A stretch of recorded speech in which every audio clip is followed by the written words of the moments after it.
Your 110 ഒരു call ഉണ്ട്. കോളോ? അതെ, ഇന്റർനാഷണൽ കോൾ. International call. നമ്മൾ എടുത്ത പ്രോഗ്രാമിന് പോയി ഞാൻ ഭക്ഷണം കഴിച്ചു പോയി അന്ന് 3 മണിയായപ്പോൾ.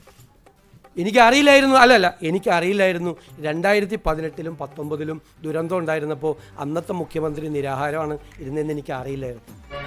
ഇയാളെന്താ ഒരുമാതിരി മുള്ള വെച്ച പോലെ വർത്തമാനം പറയുന്നത്? ഞാനൊന്ന് ഭക്ഷണം കഴിച്ചു പോയി.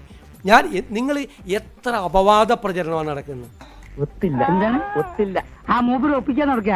ഞാൻ 3 മണിക്കാണ് ഞാൻ മലപ്പുറത്ത് എത്തുന്നത്, പൊന്നാനിയിലെത്തുന്നത്, സി ഹരിദാസ് സാറിൻ്റെ വീട്ടിൽ. ഞാൻ അപ്പുറത്തെ വീട്ടിൽ എനിക്ക് ഭക്ഷണം അറേഞ്ച് ചെയ്തിട്ടുണ്ടായിരുന്നു, എൻ്റെ ഒരു ഫ്രണ്ടിൻ്റെ വീട്ടിൽ. ഞാൻ ഭക്ഷണം കഴിക്കാൻ പാടില്ലേ?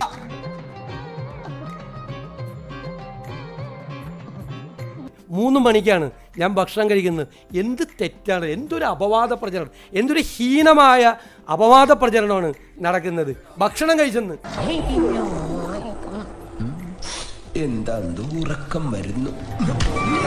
നിങ്ങളെന്താ ഒരു ഭക്ഷണം കഴിക്കുന്നത് ഫോട്ടോ എടുത്ത് പുറത്തു കൊടുത്തതിന് നിങ്ങൾ എന്താ ഔചിത്യമാണ് നിങ്ങളുടെ ചോദ്യത്തിൽ? അല്ലത് ഭക്ഷണം കഴിച്ചോ, തെറ്റുപറ്റിപ്പോയി, ഇനി മുതൽ ഭക്ഷണം കഴിക്കാതിരിക്കും.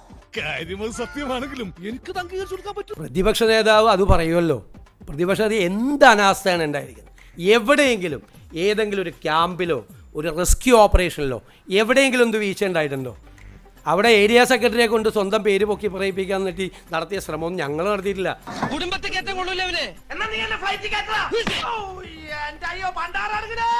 ഞങ്ങളൊക്കെ ഇതിനേക്കാൾ വലിയ ഫ്ലഡ് കണ്ടവരാ. കേരളത്തിലെ ഏറ്റവും വലിയ ഫ്ലഡ് കണ്ടവനാണ് ഞാൻ. 75,000 പേരെ ക്യാമ്പിൽ എൻ്റെ നിയോജകമണ്ഡലത്തിലും അത്രയും പേരെ നിയോജകമണ്ഡലത്തിൽ പുറത്ത് ക്യാമ്പിൽ താമസിപ്പിച്ച ആളാണ്. ആദ്യത്തെ 3 ദിവസം ഒരു മണി അരി പോലും വരാതെ എറണാകുളത്തെയും കൊടുങ്ങല്ലൂരിലെയും മാർക്കറ്റിൽ നിന്ന് കടം മേടിച്ച് സാധനങ്ങൾ കൊടുത്ത ആളാണ് ഞാൻ. അബദ്ധങ്ങളുടെ ഒരു ഘോഷയാത്ര തന്നെയാണല്ലോ നിന്റെ ജീവിതം.